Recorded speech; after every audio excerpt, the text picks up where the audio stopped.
Okay, hello.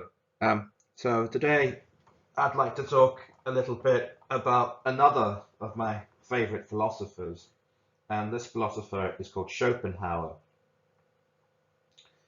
Arthur Schopenhauer, who was a German philosopher who lived in the 19th century. Um, now, now Schopenhauer is considered as one of the German idealists and is also considered as being a pessimist. Now, pessimism in the way that we use the word in normal life means sort of thinking everything's shit and thinking the world's fucked and having a very negative attitude towards life and expecting it to be shit and not being surprised when it is shit and sort of thinking that, oh, for fuck's sake, the world is fucking shit. I'd be better off if I was fucking dead. Fucking hell. And someone says, isn't it a nice day today? And you say, no, it's fucking shit. They say, well, the sun's shining nice and bright. Yeah, I'm fucking burned. Or that, or looking on the not looking on the bright side, but thinking everything's shit and things that other people think are good, you think of as being shit, and that's what we mean by pessimism normally, as opposed to optimism. And optimism is the opposite of that, when people think that everything's fucking great and they go, look at that fucking lovely rain. Oh, it's lovely. It makes the flowers grow. And if you're a pessimist, you can fucking I'm soaked.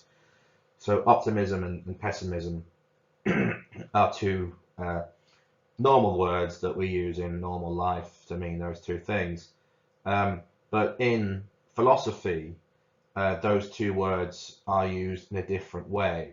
So you could say there are two different words, pessimism. There's pessimism, normal life pessimism, and there's pessimism, philosophy pessimism, and the same with optimism. But we're not going to talk about philosophical optimism today.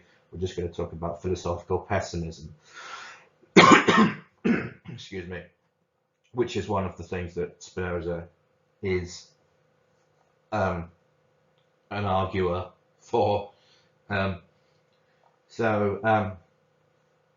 Pessimism and idealism. Now, idealism is another word that means something different in philosophy from everyday speak. So, now, when we talk about idealism, we're talking about people being a little bit naive, usually, and about people thinking about things in terms of what's perfect or what can be perfect, or expecting more from life than it can deliver, and being idealistic, like you think people can be really good and think things can be perfect, or if somebody is like a socialist and believes that the world can be perfect and everyone's going to get along, and there's going to be no inequality and it's all going to go well, people might say that that person's an idealist. Or if somebody says that, oh, I'm going to be the perfect man and I'm going to do everything well, then that person could be an idealist. And it's to do with the sort of wanting things to be perfect, or expecting things to be perfect, or demanding things be perfect, and wanting the world to correspond with your idea of what it should be. But in philosophy, idealism means something completely different. So I'd like you to stop thinking of idealism in the way that I've just described it, or the way that you understand it normally, and instead to come to terms with this idea that I'm about to try to explain. So idealism in philosophy is meant as an alternative view of the world to materialism. Now, materials and ideas. Materials are things you can touch, hold, taste, see, feel, and so on, that exist in the world. Like everyone talks about fucking tables in philosophy. Every time some cunt wants to explain something philosophical, they start talking about the fucking table. Anyway, I'm going to talk about the fucking cupboard, right? So the fucking cupboard is an object. It's not an idea. When you think about the fucking cupboard, that's an idea, right? So Um, the fucking thing that's out there that you can touch and look at and everything, that's a material. And the fucking thought of a cupboard in your mind when you're thinking about cupboards, that is a fucking idea. And there are arguments in philosophy between three opinions. Opinion one is materialism, and materialism says that everything's just a fucking object and material. So there is no such thing as your idea of a cupboard. There's just a fucking cupboard, and that everything's a fucking material, and there are no ideas. There's just objects and the things that objects do, and the world is just a load of physical things that exist, and minds and things that we and thoughts and things aren't really, they don't really exist. They're just things that physical things are doing. So there's your brain, but there's no such thing as ideas. Ideas don't exist really. Ideas are just things that they're just parts of objects and things that objects do. So materialists don't believe that ideas exist or that the world is made up of ideas or that ideas are part of the world. They just believe that the world is just a load of objects that exist, and there's not really much fucking difference between a human being and what's in a human being and what's in a fucking TV or a laptop computer. Not in really any real meaningful sense. And that people talk about consciousness and people talk about self knowledge and understanding and thoughts and feelings and the mind, and that's all exaggerated, and it's all really just can be explained as in the same way that you talk about a video recorder or an iPhone, and everything is just objects, physical things, and that talking about ideas is a lot of bollocks. So materialists don't believe in ideas, they don't believe in sort of mental things, they just believe in physical things, and everything is fucking physical, including us. And every cunt that exists in the world is no fucking different really from the grass that grows on the ground or the stones that you might throw through a fucking window. There's no fucking difference. So that's materialism. And idealism is the opposite of that. The idealism is people thinking that there are no materials and there aren't any such things as fucking stones or blades of grass or iPhones or wardrobes. All these things are just ideas. They exist as ideas. There is only the idea of a laptop computer. There's only the idea of a fucking cupboard. There's only the idea of a big old pair of tits. And there's no actual pair of tits that exists outside of your idea of them. Now, this doesn't just mean idea like you've got your eyes closed and you're thinking about that wardrobe or iPhone or tits or whatever. It means that when you're looking at them, when you're looking at it, that's an idea. What you're getting the idea through your eyes. You're being given an idea of a wardrobe by sight, or you're being given an idea of a wardrobe by touch, or you're being given an idea of a wardrobe by hearing it. I don't know, just making a noise. So if there was no fucking, if you were blind and you had no, if you were blind and you were deaf and for some reason you couldn't touch anything or feel anything and you had no senses at all whatsoever, and then if someone's got a fucking wardrobe and they're like, I don't know, hitting you with it or saying, have a look at this or whatever, then as far as you're concerned, there is no fucking wardrobe. The fucking wardrobe doesn't exist.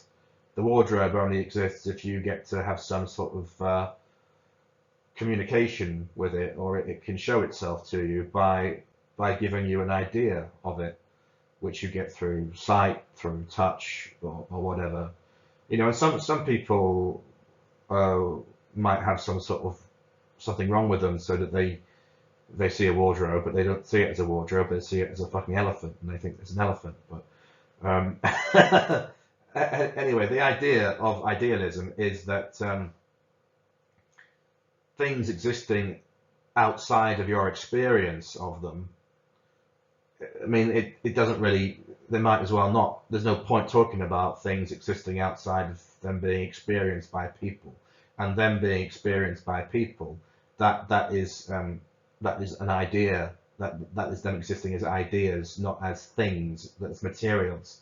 So idealists sort of see the world in terms of being uh, as being things that as being parts of us, and that parts of our idea about our understanding. So things that the whole world, the whole fucking universe, it's like it exists inside our minds rather than existing outside of us physically, including our bodies and everything else. So the whole world, the whole fucking universe exists only in your mind, really, not outside of it physically, not really there, you could say. It doesn't really fucking exist outside of your ideas of it.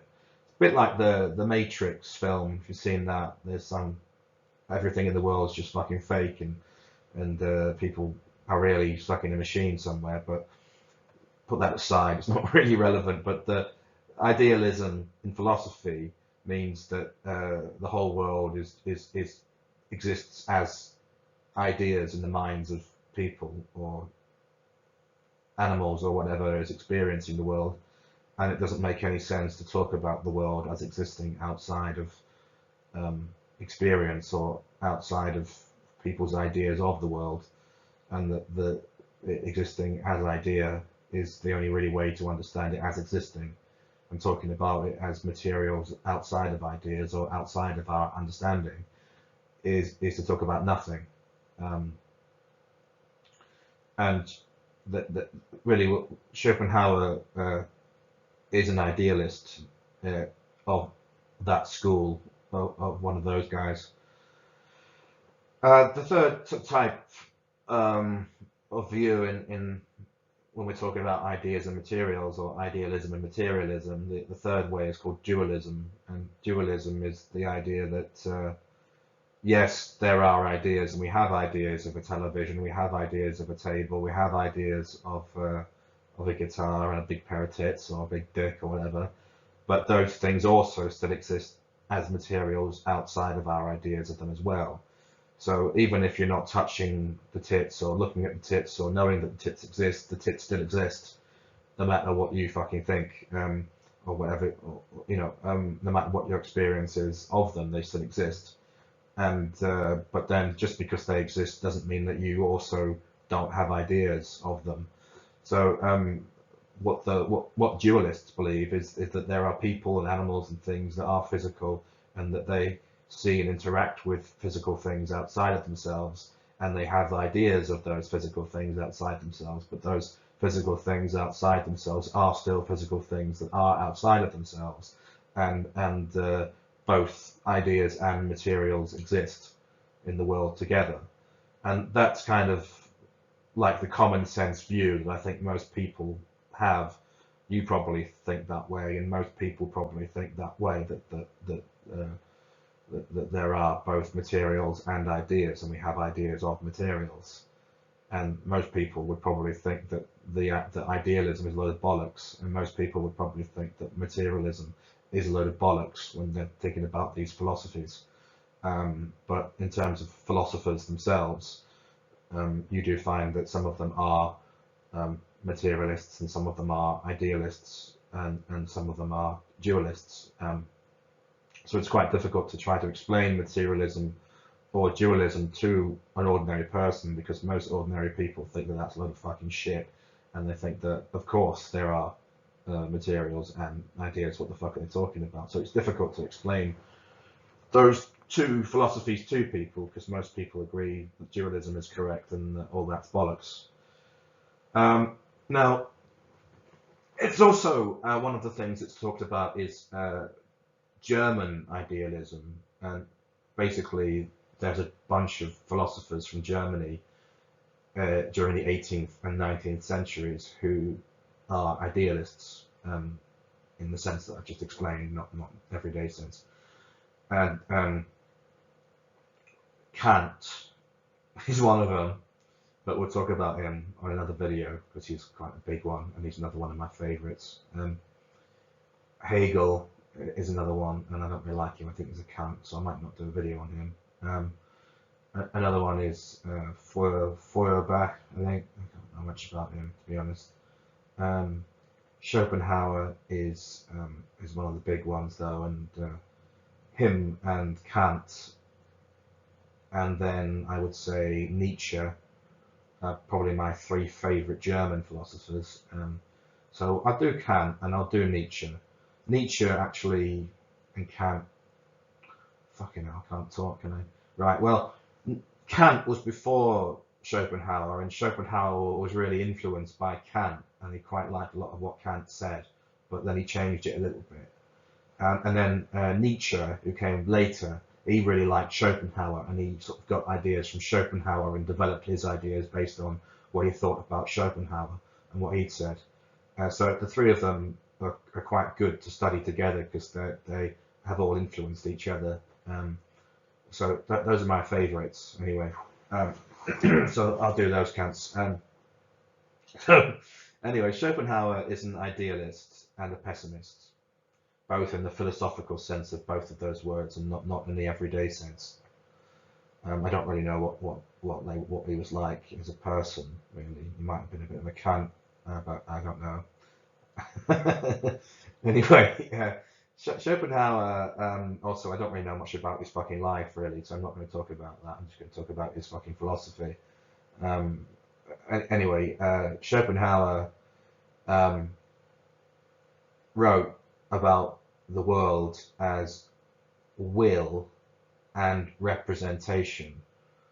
And what he meant by will was when you want to do something, when you have a desire to do something or to have something, or when you want something or you don't want something, like you want to have a wank, or you want to eat something, or you're hungry or need to go for a shit and you really want to have a shit, or you want to have a drink because you're thirsty, or you're hungry so you want to eat something, or you like somebody so you want to be with them, or you fancy picking up the guitar and having a play on the guitar, or you want to listen to some music, or you want to have a cheeseburger, because it tastes nice, or you want to get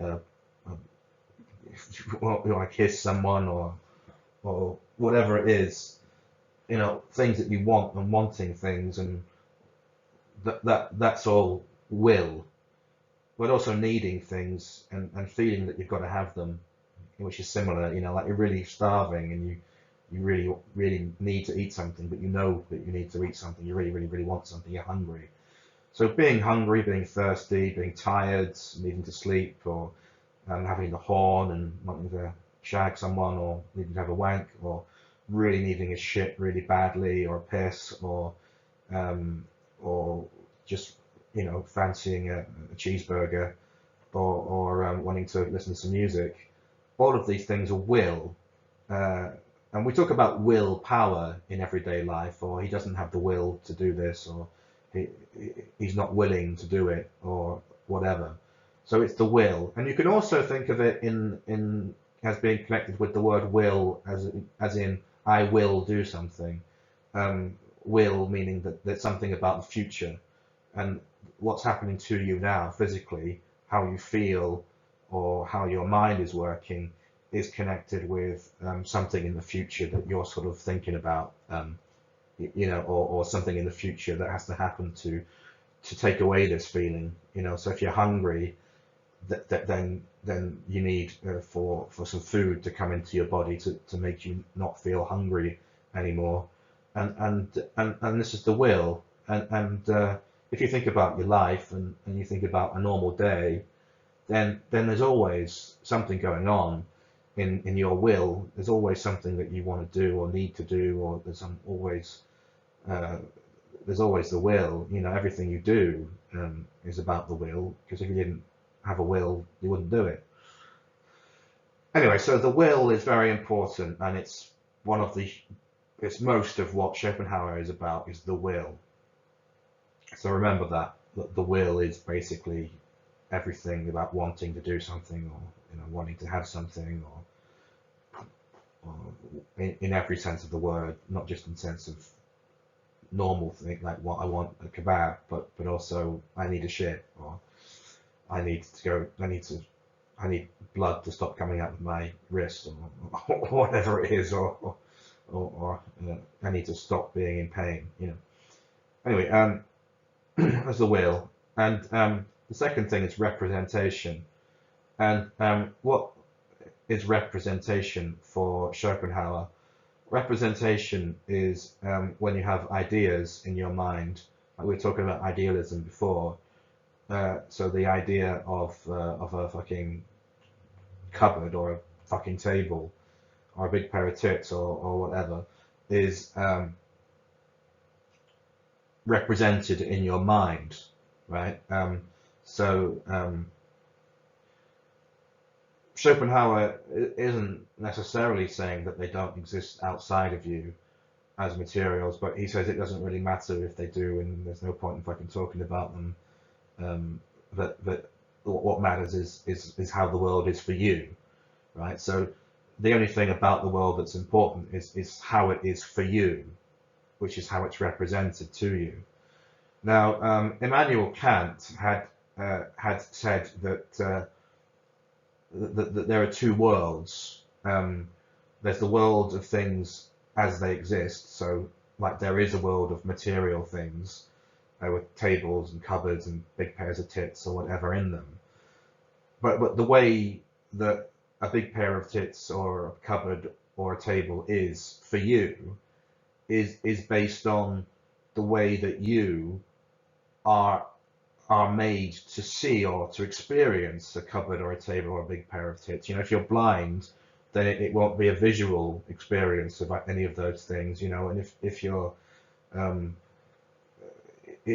a particular type of creature that doesn't have, it's possible for there to be a type of creature that for whom a table or a cupboard or a big pair of tits is a completely different experience from that you or I have as a human being, and therefore what the world is to a person or a thing that experiences it is only to be understood as an experience, or as it's represented as experience in the way it exists to that person or thing that is experiencing it. So there's the world of experience, and then there's the world that exists outside of anyone or anything's possible experience. But if you're talking about a thing that exists that you can't experience, or that exists in any way that you can't imagine possibly experiencing it, then there's no fucking point talking about it, because you don't know what the fuck you're talking about, right? You can only really talk about things that you have some idea of, and that means understanding them in the sense of how they are to you as an idea or as an experience. So it's the experience of the shit rather than the shit itself that that we can talk about. So Kant had talked about basically the world of shit that exists outside of experience, and the world of shit that's experienced as experience, and that we can't really say shit about the world of shit outside of experience because we don't know fuck all about it, what we're talking about, and we can't know fuck all about it because the only way we can know anything about it is by having an experience, and that experience isn't the same fucking thing as the thing itself, but it's the best we can have. So and Kant had concluded that the world of shit outside of experience, which is the world that exists as it is, and it's the real fucking thing behind the curtain, or behind what we can experience, that shit we can't understand, or we can't even fucking talking about, and there's no fucking point even trying to talk about it, and we don't know what the fuck it is, and we can't say anything about it at all. We can only talk about the world as experience, or as possible experience, and then he had all these different rules about how we can say definite things about that, but I will talk about that in the other fucking video. Anyway, the only reason why I'm mentioning the Kant now is because it's important to Schopenhauer, because Schopenhauer read that Kant stuff and he said, oh, it's a bit fucking shit that we can't say shit about the shit that exists outside of experiencing shit. We must be able to say something about the fucking world totally, you know, rather than just talking about our experiences of it. So he thinks he can say something about the world itself and about existence and about the entire fucking world and what it is, and what exactly this thing is that is the fucking world, that is existence, which is outside of our experience and that we have experience of. What the fuck is it? And now I would agree with Kant and say that you can't say fuck all about it, because if you accept Kant's idea that you've got idealism and you've got something else that exists which we can't touch, then you can't touch it, so what the fuck. But Schopenhauer sort of tries to say you can touch it. Fucking hell, this isn't going to make any sense to anybody, is it? Well, I'm trying my best. So anyway, it gets easier when we get into things in more detail. But Shakespeare, fucking Shakespeare. I mean Schopenhauer. Schopenhauer wants to say something about the world that exists as itself, and what existence is all about, not just about one's experiences, and about everyone having different experiences and all that, but he wants to say that there's a thing that exists through everything. Something like a god, you could say, but it's a thing that exists in everything, and it's like a driving force of everything, and it regardless of what experiences anyone's having, this thing is behind it all. Like there's some cunt that's controlling everything, and that cunt that's controlling everything is the essence of everything, and is what's making everything do whatever it is it's doing. But all of this is taking place as experience that people are having. So yeah, we only know our experiences, but our experiences that we have are all being fucking organized and all being fucking made the way they are by this fucking thing, which is the essence, and which is the fucking world itself, and is the thing, and is the world, is everything, and is always the fucking same and never changes and doesn't depend on this or that. You know, it doesn't. There's no, oh, if this happens, it doesn't exist. No, it always exists. It's always there, and it's the everything. So basically, the question is, what the fuck is everything all about? That is really what Schopenhauer wants to say, because Kant sort of wanted to say, what is everything all about? And his answer was, well, we can't really fucking say, because we can't know, because we can only know what we're shown, and what we're shown is different and depends on different things. But we can say some things about it, but we can't say everything about it, and we don't really know what the fuck it is. And what Schopenhauer is saying is, well, I want to fucking know what the fuck it is that is behind everything. You know, we're all living in this fucking world where we're all being manipulated by experiences, and there are things about us that mean we have to look at things, and we have to have touch, and we have to have hearing, or things have to be logical, or things have to be mathematical, or things have to make sense in a certain way. But what the fuck is the thing that's behind it? You know, where's the reality? Where's the constant thing? And I don't mean just talk about logic. I mean the thing of everything. What is everything about? What the fuck is the point in this fucking world and this fucking life that we're all living and all these experiences that we're having? What is the fucking point, and what is the thing? I must know what that kind of thing is. So so there's a world of representation. The world exists as representation, and that's the first thing, because he's an idealist, and he agrees with Kant that the world exists as representation. So that's sort of half of what the world is for him. And then the will part comes in as Schopenhauer's attempt to explain what the fuck that is there, what the fuck is the everything, you know, that Kant said you can't talk about. So as I mentioned before, the will is wanting something or needing something, or wanting an ice cream, or being hungry, or needing to go for a shit, or whatever, or being in pain and needing to be relieved of the pain, or feeling jealous of somebody and needing to do something to take your mind off it, or a vast array of things, the will. But it's all about being bothered by something that needs to change. The will is always about being bothered by something that needs to change, right?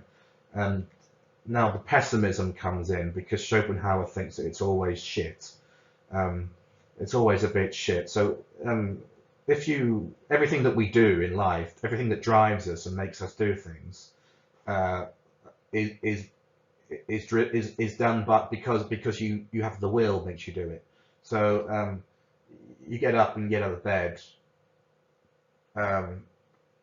because you need to do something, and you feel a bit shit about being in bed, and you should get up and do something, and then you wouldn't get up and do something if you didn't think it would solve the problem of you feeling a bit shit about not having got up and done it. If you need to go for a shit, then you feel bad, you feel uncomfortable. You go, oh fucking hell, I need to shit. Oh fucking hell, oh, I don't feel very good. I need to shit. If I don't have a shit, I'm going to explode. And then you go and have a shit. So you needed to have that feeling in order to make you go and take the shit. Or oh, I'm fucking hungry. Oh, I'm starving. Oh, and it's an uncomfortable and unpleasant experience to be hungry, but you need that to make you go and eat the thing. Or you really have the horn and you haven't had sex or had a wank in ages, and you've got the fucking boner and you really, really need a shag, and it's an uncomfortable, bad feeling that you have that you want to get rid of. You want to go and shag or maybe have a wank so that you don't have the horn anymore, because it's bothering you having the horn. And if you weren't being bothered by having the horn, then you wouldn't go and do it. Whatever you need to do to change that, get rid of that feeling. And the same with, if you've got a headache and you have to take some pills to get rid of the headache. If you have a headache, you wouldn't take the pills. And you're tired, and being tired isn't a very good feeling, so you have to go to sleep because you're tired. Or so when you're tired, it's not a nice feeling, and you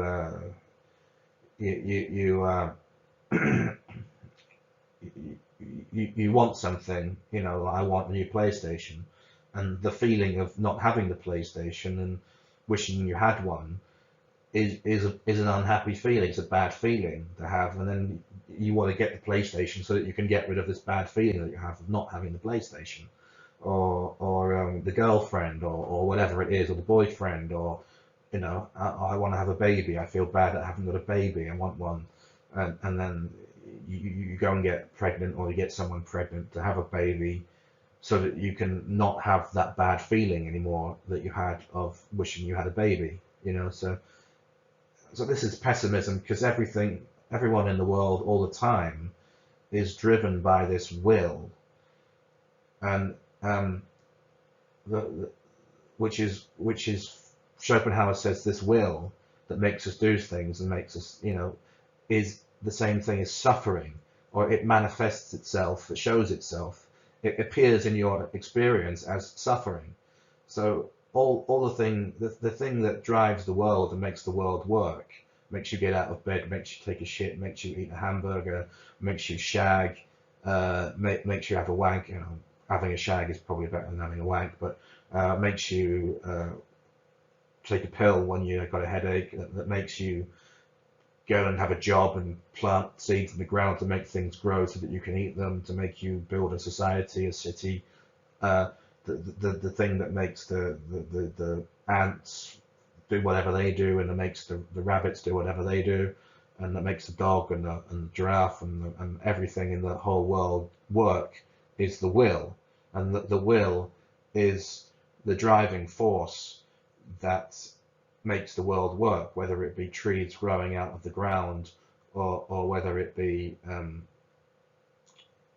bacteria spreading, or whether it be a virus going around the world, or whether whatever it is in the fucking world that's doing something, the will is the thing that's making it fucking do the thing that it's doing. and therefore the will is the fucking thing that is the world, and is the fucking thing behind the world, and is the thing that makes everything fucking work, and is the real fucking thing that we're looking for, and he's fucking found it. It's the fucking will, right? So it's not some weird thing that we can't know about. It is the will. It is the thing that makes us all fucking do stuff, that makes the fucking sun come up and go down, that makes the fucking planets go around. It makes everything fucking work and do whatever the fuck it is it does, is the will. And that's the thing. So he's found it, right? It's the will. The will is the thing that makes everything work. He also calls it the will to exist, which is the existence of the whole world. Everything in it is because of the will, because this thing that wants it to be or wants it to do is the wanting and the being, if that makes any sense. So the world exists as will and representation. And then the pessimism comes in, because he thinks that the way that the world is for us as people is shit and is suffering, because we're fucking dominated by the will, and the will exists as suffering. It's, oh, I need a fucking shit, oh, I'm hungry, oh, fucking hell, oh, I don't want to shag that woman, or I want to shag that man, or oh, fucking hell, I wish I had the fucking PlayStation, you know. And the whole world and all of life is about that. It's about the not having anything and needing to get it. And then once you've got the thing that you need, and then there's something else that you need, you know, and you get rid of the hunger, and then you're thirsty, and then you have the horn, and then you need a shit, and then you're tired, you know. And all of life is about that, and you're dominated all your fucking life by suffering, and suffering because you need some shit and you haven't got it yet, and then once you've got it, then something else comes. And then if you and the other thing is that if you're not bothered by something, if you're not suffering from needing a shit or being hungry or thirsty, if you had a good shit and you've had a nice meal and you've had a nice drink and you're not worried about anything and everything's all right, then you're bored, right? Then you get bored, so you can't fucking win. There's always something wrong. You're always fucking miserable in some way. Even if you don't think of yourself as being miserable, you need a shit, or you need a drink, or you're thirsty, or whatever. So there's always suffering, and suffering is the thing that is always there because of the will, and suffering is part of the will, because the suffering is the way that the will makes you do things, because it makes you do things by having some suffering until you do it, you know. So that's that. And then about the world itself, he's also pessimistic, because he sees the world as a shit place, like animals eating other animals and to survive, and you know, lions fucking ripping animals apart and shit and eating them, and all of this, and he thinks it's all fucking shit and horrible. And he says that he looks at this idea about optimism and pessimism in sort of the everyday sense of the word as well. And he says, well, some people think there's more good in the world than bad, or there's more pleasure than suffering. Well, I'll say to them this thing. Imagine an animal eating another animal. Imagine the pleasure of the one and the suffering of the other, and then tell me that there's just as much pleasure as there is pain in this world, or that the two are equal. So he thinks the world is dominated by suffering and by pain, and that's a necessary thing, because the world itself exists as will, and will manifests itself as suffering. Otherwise shit wouldn't fucking get done, nothing would fucking happen. So yeah, everything's a bit shit, really, in both the sense of philosophical pessimism and also in the sense of everyday pessimism. So Schopenhauer's pessimism is that things are always shit, and things are shit de facto. That there's things being shit, and then the thing is to try to get out of the shit by fixing the problem, rather than things being neutral and then sometimes shit and sometimes good. It's the shit is the de facto. Everything's shit, you're hungry, you need a shit, you're thirsty, you've got the horn, you want a PlayStation, whatever, and and um, and then you have to do something, or something has to happen to sort of try to get rid of the shit, or to make you feel less shit, you know.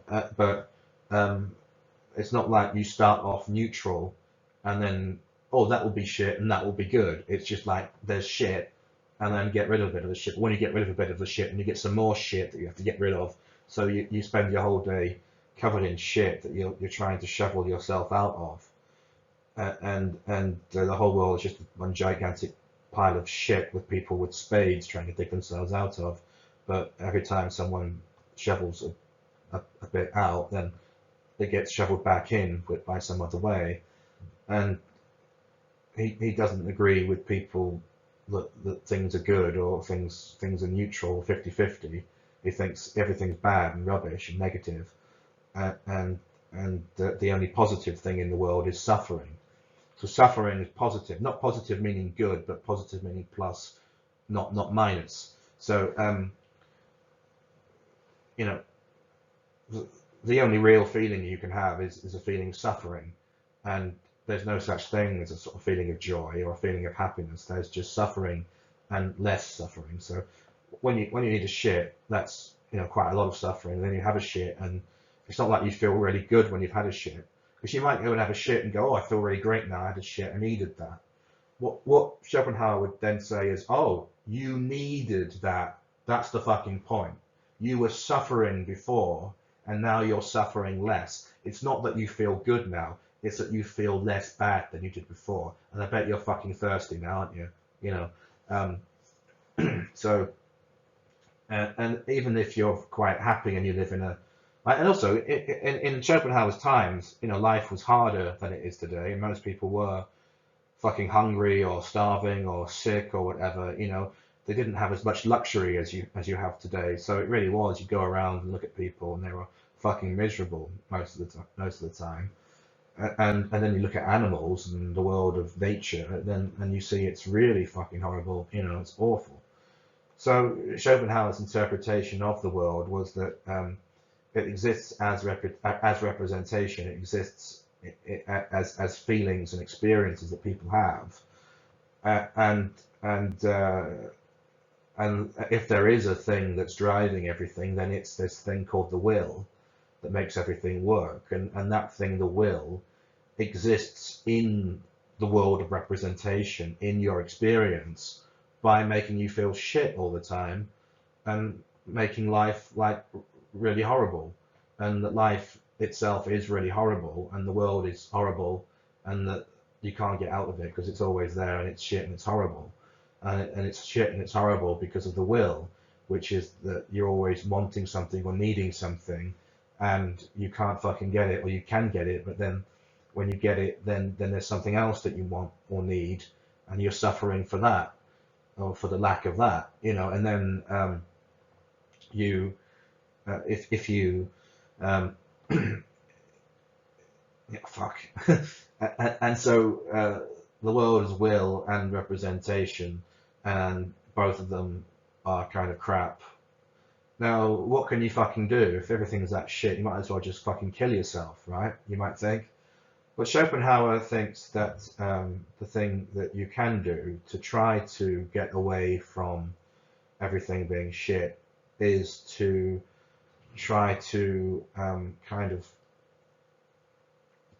concentrate or think about things which don't involve any kind of desire or any kind of needing of something. So watching pornography, for example, is a bad idea because it makes you maybe want to shag or think about the fact that you haven't released, or you know, you haven't had any satisfaction in that for a bit and you want something or whatever. Anyway, but if you're looking at a beautiful painting, or you're staring out into the sea, or you're listening to a piece of music, and you're just sort of concentrating on the thing, and it has nothing to do with, you know, eating and satisfying a desire for food, and it has nothing to do with drinking and satisfying a thirst, and it's completely abstract and outside of any of those things, or it could be mathematics, you know, of thinking about numbers, or it could be appreciating a painting,